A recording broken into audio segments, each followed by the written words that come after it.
네, 오늘은 히브리서 11장 8절에서 10절에 있는 말씀을 통하여 성도의 시선이라고 하는 주제를 가지고 은혜를 나눠보고자 합니다. 네, 우리가 어떤 곳을 바라본다는 것은 복합적이고 여러 가지들을 포함하고 있습니다. 우리가 무의식적으로 바라볼 수도 있겠지만 우리가 의도한 것, 내가 품고 있는 것, 내가 중요하다고 여기는 것을 따라서 우리의 시선은 그곳을 향할 수밖에 없습니다. 그것은 한편으로 말하면 본능이고 욕구와 같은 것입니다. 우리는 어떤 시선을 가지고 인위적으로 조종하려고 하는 것이 아니라 우리가 무엇을 품고 어떤 의식을 가지며 우리가 무엇을 정말 귀하게 소중하게 여기느냐에 따라서 우리의 시선은 자동으로 그쪽으로 가게 된다는 말씀입니다. 지금 현 시대는 참 어렵고 힘든 시대를 살고 있습니다. 그러나 또 한편에서 하나님께서는 이런 혼란의 시대 가운데서 오늘 이 시대를 살아가는 성도들에게 물으시고 요구하시는 게 있습니다. 그것은 무엇이냐면 너희들이 어떤 가치를 가지고 인생을 살아갈 것인지, 너희들에게 진정 소중한 것이, 중요한 것이 무엇인지를 우리는 이 혼란의 시기 가운데 하나님은 우리 스스로 생각하기를 원하십니다. 자유라는 가치, 그 속에서 우리가 거룩한 사고들, 이것을 소중하게 여기고 그런 가치를 우리가 추구하고자 할 때 하나님께서 이 혼란을 제거하실 뿐더러 그것을 추구해가는 아름다운 삶이 될 수 있도록 그 길을 열어주실 줄 믿습니다. 네, 성도는 성도로서의 시선이 있죠. 군에 복무하는 사람들은 군인으로서의 시선이 있을 것이고요. 또 학문을 연구하는 학자들에게 있어서는 학자로서의 시선이 있을 것입니다. 오늘 성도들이 마땅히 가져야 할 시선이 있죠. 그것은 다름이 아닌 믿음의 시선인 줄 믿습니다. 네, 오늘 이 본문에 있는 말씀, 히브리서에 있는 말씀인데요. 히브리서 11장에 이르러서 히브리서의 저자는 온전한 구원에 이르기 위해서는 믿음이 중요함을 언급하고 있습니다. 우리가 예수 그리스도를 믿어서 우리가 구원받는다라고 말하지만 예수 그리스도에 대한 믿음이라는 것이 과연 있느냐? 믿음의 삶을 전혀 살지 않으면서 우리의 지식적으로는 이성적으로 그냥 나 예수 믿어, 이것은 주문에 불과합니다. 예수 그리스도를 믿는 것입니다. 믿음이라는 영역이죠. 오늘 히브리서 11장에서는 믿음이 무엇인지를 말해주고 있습니다. 즉 믿음은 약속에 대한 전적인 신뢰요, 하나님의 인정을 받기 위한 수고이며 하나님의 능력에 대한 인정이라고 히브리서 11장 1절에서 3절 여하에 분명히 단언코 말해주고 있습니다. 믿음은 나에게 하나님을 맞추는 것이 아니라 우리의 생각과 우리의 의지, 이 모든 것들을 하나님 앞에 굴복을 시키고 하나님께 맡기는 것입니다. 이것이 곧 믿음이요 신앙인 줄 믿습니다. 하나님께서 우리를 주장해 주시는 것, 그것이 곧 믿음이겠죠. 이래서 오늘 이 본문에 있는 말씀, 여기서는 아브라함을 포함한 이 족장들의 믿음에 대해서 언급해 주고 있습니다. 즉 그들은 믿음으로 순종했고요, 또 영적 유산을 상속했으며 약속의 성취를 인내로서 소망했고 또 전적으로 헌신했던 사람들이었습니다. 이처럼 그들은 초인적인 인생을 살면서, 이렇게 초인적인 인생은 그들의 노력으로 된 것이 아니라 하나님이 함께 주심으로 말이죠. 그러므로 믿음은 이 바라는 것들의 실상이라고 분명히 정의해주고 있습니다. 이에 따라 그들은 영원한 본향에 넉넉히 들어갈 수 있는 믿음이 있었고요. 하나님은 그들의 믿음을 칭찬할 뿐더러 히브리서 11장에서 믿음의 정의와 믿음에 대한 본질을 언급해주고 있습니다. 믿음이라는 영역 안에서 성도들과 소통하시고 성도들과 관계도 가지시며 하나님은 믿음 안에서 성도들에게 기적과 능력을 베풀어 주시는데요. 하나님은 그런 성도들에게 믿음을 주시기 위해서 요구하는 게 있습니다. 그것이 뭐냐면 성도들의 시선이죠. 우리를 핍박하고 겁박하는 그들을 바라보는 것이 아니라 우리에게 역사하실 하나님을 바라보는 거죠. 출애굽했던 이스라엘 백성들이 자신들을 따라오는 애국 군대를 바라보는 것이 아니라 하나님이 홍해 바다를 가르실 하나님을 봐야만이 되는 것이었고요. 이스라엘 백성들이 출애굽해서 마실 물이 없고 마라의 쓴물을 바라보는 것이 아니라 그 쓴물을 단물로 바꿔주실 하나님을 바라보는 것이었습니다. 그것이 곧 믿음이었습니다. 성도들의 시선이 하나님을 향해야만이 되는 것이었죠. 우리는 하나님이 역사하실 것을 바라보지 못하고 우리를 힘들게 하는 요소를 바라봅니다. 그것을 바라보는 것에 익숙해져 있습니다. 그러다 보니 우리의 기도는 어느 순간인가 슬퍼하고 힘들고 하나님이 어떻게 나를 위로해 주기를만을 바라는 이런 값싼 동정을 요구하는 기도에 익숙해져 있습니다. 애국 군대가 쫓아오는 걸 바라보면 우리는 불안해서 두려워서 하나님 어떻게 해요? 막 조마조마하고 또 내 마음이 위로받기를 원하고 하나님 내 마음을 지켜주세요. 이런 기도를 하고 있는 거죠. 쫓아오는 애국 군대를 바라볼 것이 아니라 앞에 있는 홍해 바다를 가르칠 하나님을 바라보면 어떤 기도를 할까요? 하나님, 그 바다를 가르셔서 길을 내실 리가 하나님이신 줄 믿습니다. 바다를 지으신 이가 하나님이시고 그것을 가르실 리가 하나님이신 줄 믿습니다. 오늘 나를 인도하신 하나님께서 내 앞길을 하나님께서 인도하실 줄 믿습니다. 이런 믿음의 소망과 또 선포의 기도를 하게 되겠죠. 이것이 신앙입니다. 나는 믿음의 기도를 하고 싶어요. 근데 안 돼요. 하나님을 바라보고 있는 것이 아니라 그 뒤를 바라보고 있기 때문에 그래요. 그들이 아무리 하나님의 이름을 외치고 부르고 기도한들 그 기도는 이미 전제적으로 하나님을 불신하고 그들을 두려워하면서 하는 기도는 허공에 대고 외치는 소리에 불과한 것입니다. 오늘 이 말씀을 알아들을 수 있기를 원합니다. 오늘 히브리서 저자는 믿음에 대한 정의와 믿음에 대한 본질, 믿음에 대한 근본적인 것을 언급했습니다. 그러면서 성도들의 시선이 어디를, 무엇을 행해야 하는지를 분명히 말씀하고 있죠. 오늘 성도의 시선, 오늘 이 본문에 있는 말씀을 통하여 세 가지로 나누어 그 은혜를 살펴보고자 합니다. 첫 번째로는 하나님의 약속을 바라보게 하심입니다. 히브리서 11장 8절에 있는 말씀인데요. 믿음으로 아브라함은 부르심을 받았을 때에 순종하여 장래의 유업으로 받을 땅에 나아갈새 갈 바를 알지 못하고 나아갔으며 아멘. 아브라함의 이 삶을 보면 하나님께서 아브라함의 시선, 하나님께서 끊임없이 주문하셨던 게 있어요. 그것이 뭐냐면 하나님의 약속을 끊임없이 바라보게 하셨습니다. 창세기서 12장에서 하나님은 아브라함을 부르십니다. 창세기 12장 1절에 보면 여호와께서 아브라함에게 이르시되 너는 너의 고향과 친척과 아버지의 집을 떠나 내가 내게 보여줄 땅으로 가라. 2절 내가 너로 큰 민족을 이루고 내게 복을 주어 내 이름을 창대하게 하리니 너는 복이 될지라 라고 말씀하셨습니다. 하나님은 오늘 이 아브라함을 부르고 계시죠.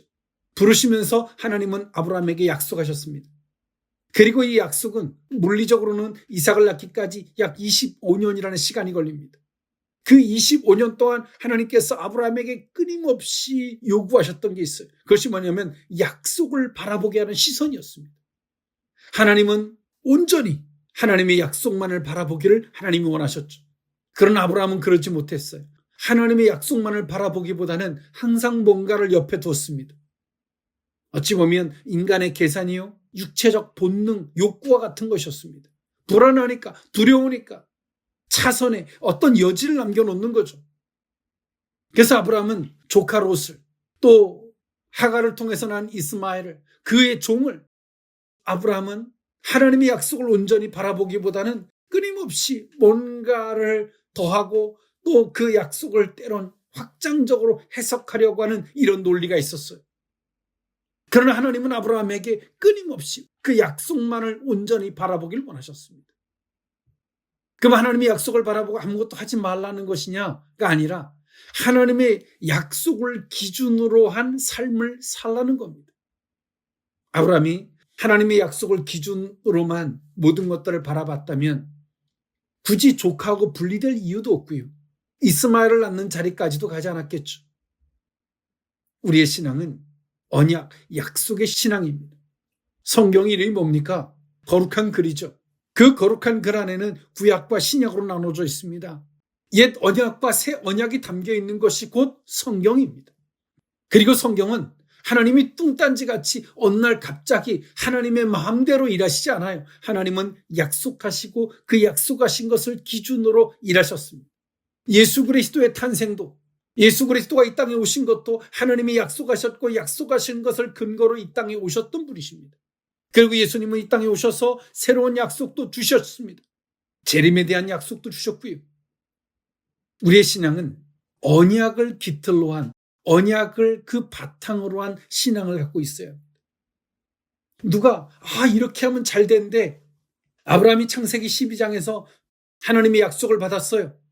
그리고 아브라함이 가나안까지 왔는데 누가 옆에서 왜 그렇게 살아? 이렇게 하면 더 잘 살 텐데, 이렇게 하면 더 편리할 텐데 하나님도 기뻐하실걸?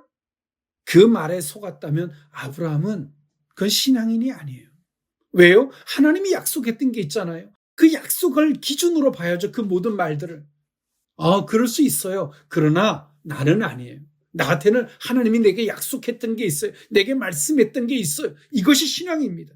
언약의 신앙이 어떤 잘되기를 쫓아가는 우군중 심리를 따라 우죽순처럼 살아가는 그런 인생들이 아니라 언약, 약속을 기반으로 한 신앙의 삶을 사는 것입니다. 하나님은 아브라함에게 장장 25년이라는 시간 동안 언약의 신앙, 약속을 바라보는 신앙을 훈련시켰어요. 아브라함이 믿음이 무너지고 믿음이 또 약해지고 그럴 때마다 하나님이 또 아브라함에게 나타나셔서 그 약속을 다시금 아브라함에게 주입하시는 것을 계속 반복하세요. 하나님이 그냥 이삭 그 다음날 그냥 주면 되지 왜 그렇게 하세요? 하나님은 아브라함에게 믿음의 조상을 만들려고 하세요. 하나님이 아브라함에게 이삭을 주는 건 쉬워요. 하나님이 지금 성도들에게 지금 내가 요구하는 걸 하나님이 주시는 건 쉬워요. 그러나 진정 하나님이 약속된 신앙의 성도가 되기를 만드시기 위해서 훈련해 가시고 단련해 가시는 거예요. 그런데 어리석은 인생들이 단면적인 것에 빨리 안 준다고 속상하고 의구심을 갖고 의심하고 이런저런 잡다한 생각들을 하고 신앙이 어리석은 것입니다. 하나님은 전능하신 분이십니다. 하나님께서 아브라함에게 이삭이 자식이 있어야 할 줄 왜 모르세요? 그 다음날도 주실 수 있죠. 그러나 하나님은 아브라함에게 언약의 신앙, 약속의 신앙으로 거듭나게 하시려고 끊임없이 아브라함을 단련해 가세요. 그리고 아브라함은 믿음의 조상이 됐고 오늘 우리는 아브라함의 이름을 언급하면서 약속 그 믿음을 이야기하고 있습니다. 하나님은 오늘 이 시대를 살아가는 성도들에게 때론 내가 지치고 힘들 때, 때론 갈팡질팡할 때, 우리가 약해질 때 하나님이 오늘 우리에게 우리의 시선을 요구하는 곳이 있을 거예요.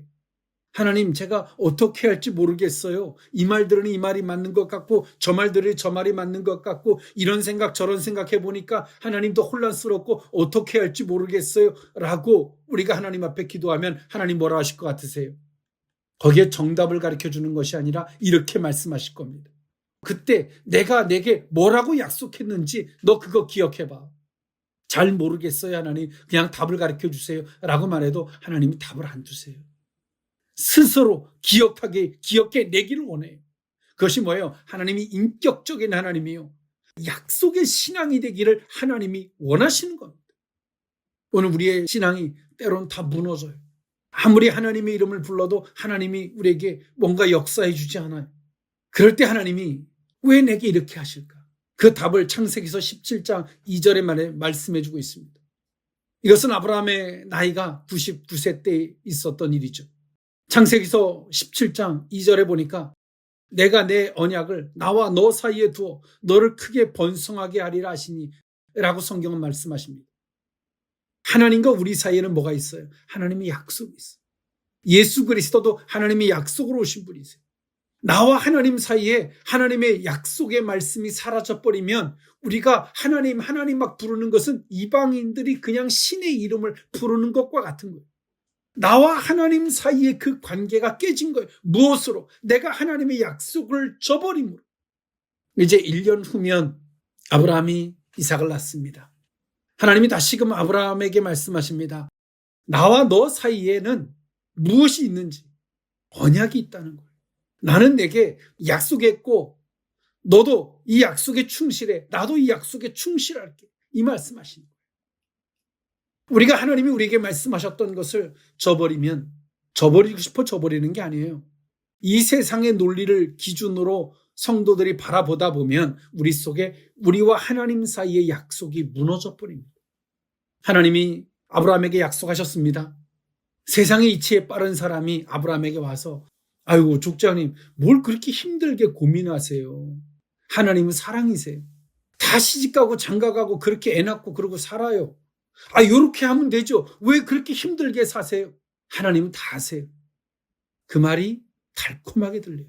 그 말을 탁 받아들이면 어떻게 바뀌냐면 하나님과 내 사이에 있었던 약속이 사라져버려요. 그리고 아무리 하나님 나 좀 도와주세요. 하나님 나 좀 붙잡아 주세요. 아무리 외쳐도 하나님은 나하고 너무나 먼 사이가 되어 있어요. 하나님이 나를 버려서가 아니라 하나님과 나 사이에 있었던 그 약속을 우리가 저버린 거예요. 그 자리에 세상의 논리, 누가 나를 위로한답시고 나를 위한답시고 했던 그 말을 하나님과 내 사이에 갖다 놓은 거예요. 나는 당신과 상관없습니다. 그 말을 갖다 놓은 거예요. 하나님의 약속의 말씀과 세상의 논리는 같이 겸해서 같이 하나님과 내 사이에 있을 수 없습니다. 하나님은 아브라함에게 단언코 말씀하셔. 너와 내 사이에는 이 언약이 있다. 그런데 아브라함은 하나님과 아브라함 사이에 언약 플러스 조카, 언약 플러스 이스마엘 이렇게 잡다한 것들을 누리니까 하나님과 아브라함 사이에 그 시간이 길어지는 거예요.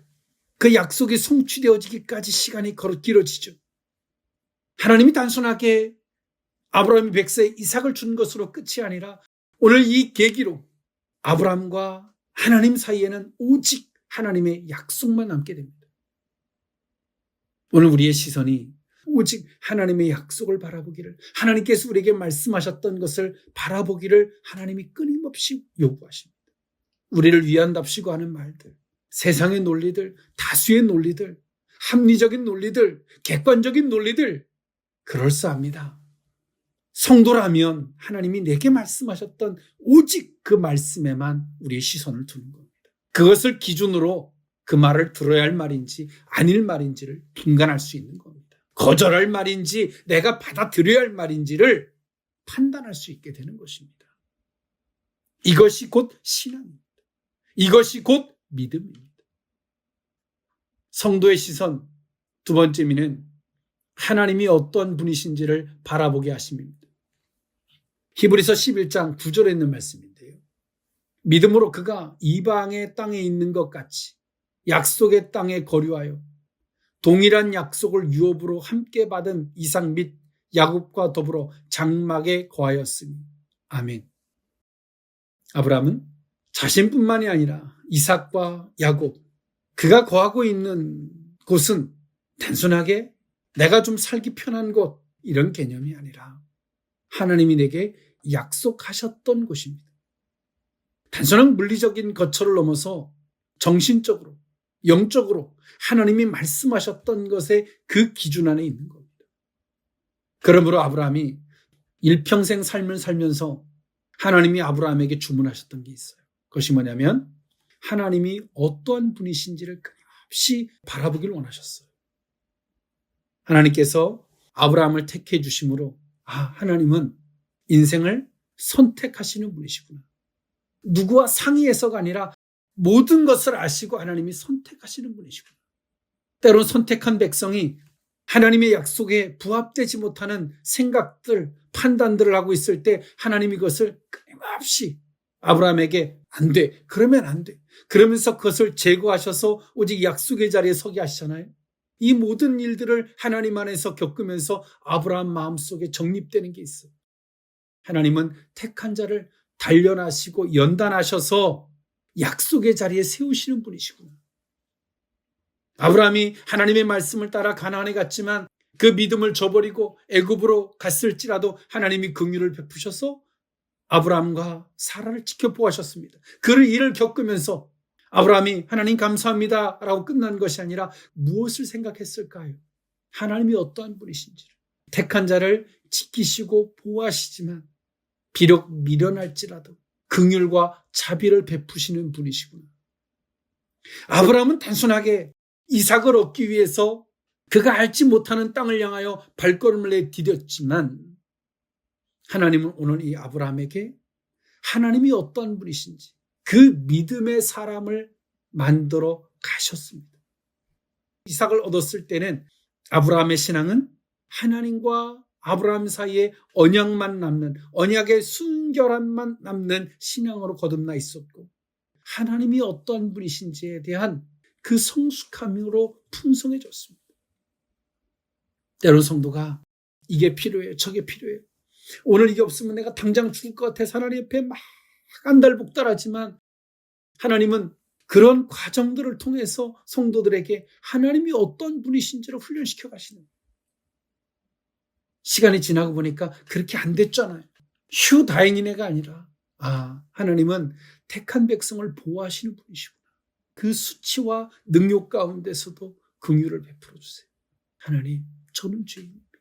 하나님은 긍휼의 하나님이십니다. 하나님을 알아가는 거죠.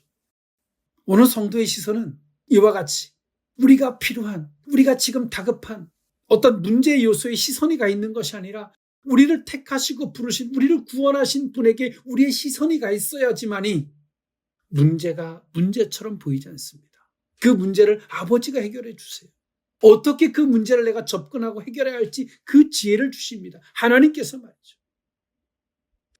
아브라함은 이삭을 얻기 위해서, 자식을 얻기 위해서 과감하게 떠났지만 그의 삶은, 그의 시선은 하나님을 향했고 그의 인생의 희노애락 가운데서 하나님을 아는 깊이와 넓이가 생겨나기 시작합니다.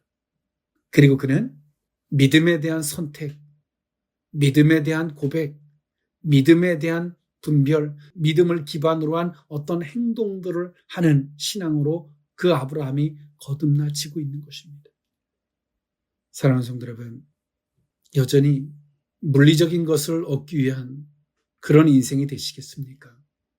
아버지를 신뢰하고 아버지의 사랑 안에서 그분을 알아가는 그런 삶을 사시겠습니까? 하나님은 지금도 성도들의 시선이 하나님을 향하기를, 그리고 하나님이 어떤 분인지를 알아가기를 하나님은 원하시는 분이신 줄 믿습니다. 성도의 시선, 마지막 세 번째 의미는 하나님이 하시는 일을 바라보게 하십니다. 히브리서 11장 10절에 있는 말씀인데요. 이는 그가 하나님이 계획하시고 지으실 터가 있는 성을 바랐습니다. 아멘. 하나님은 아브라함에게 마지막 시선을 하나 더 요구하신 게 있는데 그것이 뭐냐면 하나님이 하실 일을 바라보길 원하셨어요. 이것이 곧 믿음의 본질이죠. 하나님이 하실 일. 그래서 아브라함은 하나님이 하실 일, 자신에게 이삭을 얻게 하시고 그 아브라함의 자손들이 하늘의 뭇별과 같이, 바다의 모래알과 같이 하나님이 이루실 은혜들, 하나님이 하실 일들을 아브라함이 기대하고 하나님이 하실 일을 기반으로 하여 모든 것들을 바라봅니다. 어떤 문제를 바라보면서 하나님이 이것은 어떻게 하실까, 어떻게 일하실까를 보죠. 또 이런 문제가 오면 우리가 또 왜 내가 이런 문제를 겪어야만이 돼, 내가 뭘 잘못했나, 막 이런 것이 아니라 어떤 일이 주어지면 하나님이 이 문제는 어떻게 일하실까, 이것을 통해서 또 말씀하시려는 것이 무엇일까, 이것을 통해서 드러내실 것이 과연 무엇일까, 하나님이 하실 일을 보는 거죠. 2000년 전에 오셨던 예수님이 사역이 그러셨습니다. 때로는 사람이 죽습니다. 제자들이 주님, 선생님 죽었습니다. 많은 시간이 지났습니다. 예수님 말씀하십니다. 저 나사로의 죽음은 하나님이 하실 일, 하나님의 영광을 드러내시기 위함이다. 우리는 하나님이 하실 일을 기대하고 하나님이 하실 일을 바라볼 수 있어야만이 그 기적과 능력과 영광의 자리에 동참할 수 있게 되는 것입니다. 이것이 성도들의 신앙이에요. 그런 우리의 시선이 일반적인 논리로, 다수의 논리로, 그렇게 표면적인 논리로 바라보면 거기는 어떤 하나님의 역사를 하셔도 볼 수도 없고 알 수도 없고 깨달을 수도 없게 됩니다. 하나님은 아브라함에게 이삭을 요구하시죠. 창세기서 22장에 아브라함은 하나님의 하실 일을 바라보기에 과감히 그 이삭을 데리고 모리아 산으로 갑니다. 그 손을 들어서 칼을 들어서 치려할 때 하나님이 두 번의 우레와 같은 음성이 있었는데 첫 번째 음성에서는 하나님이 아브라함에게 그 손을 멈추라고 말씀하시죠. 그러면서 하나님은 아브라함을 인정해 주십니다. 창세기서 22장 12절에 내가 이제야 내가 하나님을 경외하는 줄 아노. 하나님이 인정하심이 있는 거예요. 아브라함이 어떻게 이 자리까지 갔어요? 하나님이 내게 희생을 요구하는 걸 본 것이 아니라 하나님이 하실 일을 기대하고 하나님이 하실 일을 바라보면서 간 거예요. 우리는 하나님이 뭐라 말씀하시면 요거 할까 말까? 이거 내가 할 수 있을까? 그러면서 우리 말해요. 나 예수 믿고 구원받았어요. 구원은 계급장이 아닙니다. 믿음이라는 본질 안에서 주어지는 것입니다. 하나님께서 아브라함에게 이삭을 요구하실 때 이제 하나님을 아브라함이 알아요. 하나님을 아는 것을 기준으로 하나님이 하실 일, 그거를 기대하는 마음으로 이삭을 데리고 가요. 하나님이 하시는 일을 아브라함이 어떻게 기대했어요? 하나님이 하시는 일을 어떻게 바라보고자 했습니까? 그것은 하나님을 아는 것이 생겨나지니까 하나님의 신뢰가 보이고 하나님의 신뢰가 전제가 되니까 이렇게 행동할 수 있게 되는 거예요. 그리고 하나님은 아브라함에게 두 번째 우레와 같은 음성이 들립니다. 창세기서 22장 15절에 여호와의 사자가 하늘에서부터 두 번째 아브라함을 불러 이르시되 여호와께서 이르시기를 내가 나를 가리켜 맹세하노니 내가 이같이 행하여 내 아들 독자라도 아끼지 아니하였은즉 17절 내가 내게 큰 복을 주고 내 씨가 크게 번성하여 하늘의 별과 같고 바닷가의 모래와 같게 하리니 내 씨가 그 대적의 성문을 차지하리라. 중요한 말씀을 합니다. 18절에 또 내 씨로 말미암아 천하 만민이 복을 받으리니 이는 내가 나의 말을 준행하였음이니라 하셨다 하니라. 그 말씀, 하나님의 말씀을 준행한 거예요. 하나님의 말씀을 인간적으로, 계산적으로, 세상의 논리로 접근하지 않고 하나님의 신뢰로, 하나님이 나를 사랑하신다는 걸 믿음으로 하나님의 말씀을 접근했고 그 말씀을 준행해 옮겼어요. 그리고 하나님은 아브라함에게 말씀하십니다. 나는 이렇게 일할 거다. 하나님은 아브라함의 조카 롯이 있는 소돔과 고모라를 멸망시킬 때, 심판하실 때 하나님이 하실 일을 아브라함에게 말씀해 주셨습니다. 내가 너에게 무엇을 숨기겠느냐라고 말씀하셨습니다. 우리가 하나님을 신뢰하고 때론 하나님의 말씀을 준행하는 삶은 어려운 것처럼 보이지만 하나님은 결코 그 손길들을 빈손이 되게 하시는 법이 없어요. 성경은 약속하시죠. 30배, 60배, 100배의 결실을 얻게 하신다라고 약속하십니다. 하나님의 말씀에 준행하는 자리에 섰던 아브라함에게 하나님은 말씀하셨습니다. 내가 내게 무엇을 숨기겠느냐? 하나님께서 누구에게 오픈해 주실까요? 여기에 다수의 사람이 있으면 하나님이 누구에게 그것을 오픈하실까요? 또 하나님이 만민의 많은 자들이 있지만 하나님이 누구에게 당신의 그 은밀한 것과 당신이 하실 일들을 오픈하실까요? 하나님을 진정 신뢰하고 그 말씀대로 준행하는 자들에게 하나님이 말씀하십니다. 그 믿음의 자리에 서게 될 때 하나님이 하시는 일을 기대하고 하나님이 하시는 일을 바라볼 수 있게 됩니다. 하나님은 아브라함의 평생의 삶이 이와 같았습니다. 아브라함의 시선이 온전히 하나님의 약속을 바라보게 하셨고요. 하나님이 어떤 분이신지를 바라보게 했고 하나님이 하실 일을 바라보게 하셨습니다. 아브라함의 평생의 삶이 이런 시선을 갖고 살았습니다. 하나님은 그 아브라함을 들어서 열국의 아버지가 되게 하셨고 믿음의 조상이 되게 하셨습니다. 사랑하는 성도 여러분, 우리의 시선이 어디에 가 있습니까? 하나님을 향하지 아니하고 욕구를 따라, 본능을 따라, 사람들의 다수의 논리를 따라 누가 우리를 위한답시고 값싼 동정의 말들에 우리의 시선을 두는 순간 성도는 비참해집니다. 하나님과 우리 사이에는 상관없는 자가 되는 것입니다. 오늘 이 말씀을 우리의 삶의 지표로 삼을 수 있기를 원합니다. 기도하겠습니다. 사랑의 하나님, 오늘 성도들의 시선이 오직 하나님의 약속을 바라보게 하시고 하나님이 어떤 분이신지를 바라보게 하시며 하나님이 하실 일들을, 하나님이 하신 일을 바라보게 하신 일진데 우리의 시선이 수단과 방법에 가 있고 우리의 시선이 물리적인 것을 얻는 것에만 가 있는 어리석음을 용서해 주시옵소서. 하나님이 하실 일을 바라보는 것이 아니라 막연한 내일을 바라보고 있는, 어떻게 하면 잘 될까라고 하는 막연한 이상주의에 빠져 있는 우리들의 어리석음을 용서해 주시옵소서. 믿음의 시선, 성도의 시선을 갖게 하여 주시옵소서. 축복하옵고 예수님의 이름으로 기도하옵나이다. 아멘.